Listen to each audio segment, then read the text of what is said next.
Notre débat ce matin, le duel Macron-Le Pen en 2022, est-il déjà lancé? Pourquoi on en parle? Parce qu'il y a eu un petit échange hier à l'Assemblée entre Édouard Philippe et Marine Le Pen. Écoutez, on en parle après.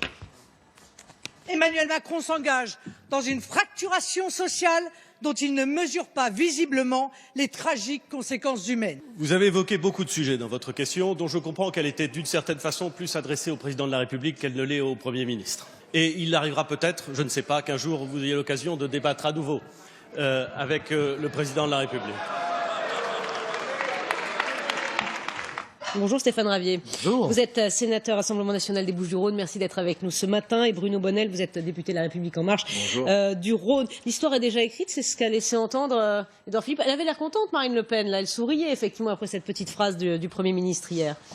Oui, elle souriait. Elle ne sourit pas devant la situation tragique dans laquelle les Français se trouvent aujourd'hui en raison de la politique d'Emmanuel Macron, mais celle qui était donnée disparue au lendemain de ce deuxième tour des élections présidentielles de 2017, eh bien, ma foi, est aujourd'hui... Et elle est candidate, elle l'a dit, hein, elle était officiellement qu'elle était candidate pour la présidentielle. Elle est candidate, et ma foi, les sondages, qui ne sont qu'une photographie de la situation actuelle, la donnent déjà à 45%. Alors, elle a pris 12% en 2 ans. À ce rythme-là, en 2022, elle sera à 55%, donc il y a de quoi sourire. Il faudra voir effectivement si les sondages continuent dans ce sens-là. Effectivement, Bruno Bonnell, est-ce que ça arrange pas Emmanuel Macron d'avoir Marine Le Pen en face de lui au second tour? Écoutez, d'abord, si on fait de la politique fiction, j'aimerais bien qu'on retourne 2 ans avant les élections précédentes et qu'on voit qui était donné dans le galop final.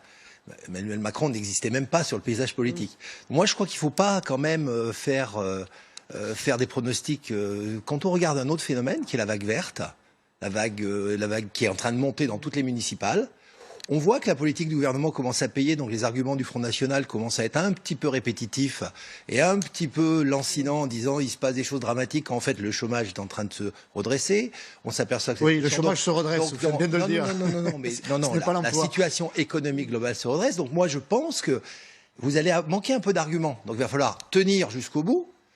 Vous avez en fait 2 oppositions. Vous avez notre majorité et vous avez effectivement un autre type de populisme, les Verts un peu radicaux qui vont aller chercher sur vos terres en disant il faut véritablement tout changer. Donc moi je dis que le match n'est pas fini, je ne ferai pas ce pari-là aujourd'hui. Vous êtes libre d'adopter la méthode Coué et de faire croire aux téléspectateurs que cela va mieux, que sur le plan de l'emploi, ma foi, il paraît que ça se redresserait, qu'en matière d'immigration, vous seriez dans une phase offensive. Il y a bien ce comité interministériel dans 3 quarts d'heure. Il y a la réalité que les Français subissent, cette réalité qu'ils vont subir en matière des régimes de retraite, car vous nous avez préparé une véritable précarisation de l'ensemble de nos retraités. Donc ça, c'est une réalité que les Français subissent, et cela se traduit déjà par le retour de Marine Le Pen sur le devant de la scène avec un Édouard Philippe qui, comme on dit à Marseille, fait un petit peu le fanfaron, fait le mariole. Mais derrière ces jeux de tribune, quel est son intérêt, selon vous, pour le Premier ministre de dire ça? Il y a une véritable inquiétude de la part du gouvernement. Quel est l'intérêt pour le Premier ministre de dire ça, selon vous? Parce qu'il n'a pas autre chose à annoncer. Il n'a que du sang, de la sueur et des larmes à annoncer pour les Français. Et notamment, encore une fois, en matière de retraite. En matière d'immigration, j'entendais parler tout à l'heure d'offensive de l'immigration, mais c'est une offensive immigrationniste en réalité, peut-être allons-nous en parler. Et les Français le savent, ça, ils sont au courant, ils savent qu'il y a désormais 2 camps, c'est-à-dire les mondialistes, les ultra-européistes incarnés, portés par Emmanuel Macron, et les souverainistes, ceux qui croient encore à la France, en la nation. Et il n'y a que Marine Le Pen pour porter cette voix. Moi, je vous répondrai que personne, n'a le monopole de la réalité. Vous en avez une, j'en ai peut-être une autre. En tout cas, tous les deux, nous travaillons pour le bien public. Et j'entends des chefs d'entreprise, par exemple, vous parlez de problème des travailleurs immigrés, parce qu'il faut nuancer la notion d'immigration. L'amalgame étant quand même une spécialité de votre parti, j'aime bien qu'on segmente. Les quotas qui ont été annoncés sont pour les travailleurs immigrés. C'est-à-dire comme ça qu'on les appelait avant. On va revenir à un vocabulaire d'avant. Ça représente 35 000 personnes sur lesquelles j'entends des chefs d'entreprise, comme vous probablement, qui disent aujourd'hui on ne trouve personne, on ne va pas. C'est une mesure de bon sens. Ce n'est pas vrai. De dire qu'on... Non, ne dites pas, c'est pas vrai. J'ai parcouru la France. J'ai parcouru la France dans le cadre de territoire d'entreprise qui m'a été confié comme mission par le Premier ministre. J'ai rencontré des dizaines de chefs d'entreprise qui me disent on ne trouve pas le personnel qu'on veut. Donc de dire ce n'est pas vrai, c'est justement pas vrai. Donc à côté de ça, c'est une mesure de bon sens. Non, mais on peut pas la raison. Vous savez, on peut refaire tous les films et des salaires de misère. Non, mais on peut refaire tous les films qu'on veut. Au bout de la route, il y a une réalité, comme vous l'avez dit, il y a des chefs d'entreprise qui ont des 150 000 emplois à proposer, ils ne trouvent personne. Donc dire on veut adapter du personnel temporairement dans des contrats à durée déterminée, dans des conditions légales, et non pas le travail au noir. C'est toujours présenté comme étant du temporaire et du temporaire qui dure. L'immigration de masse qui s'opère par exemple par le biais de la filière étudiante. Eh bien, moi j'ai des étudiants étrangers à Marseille qui étudient pendant 40 ans.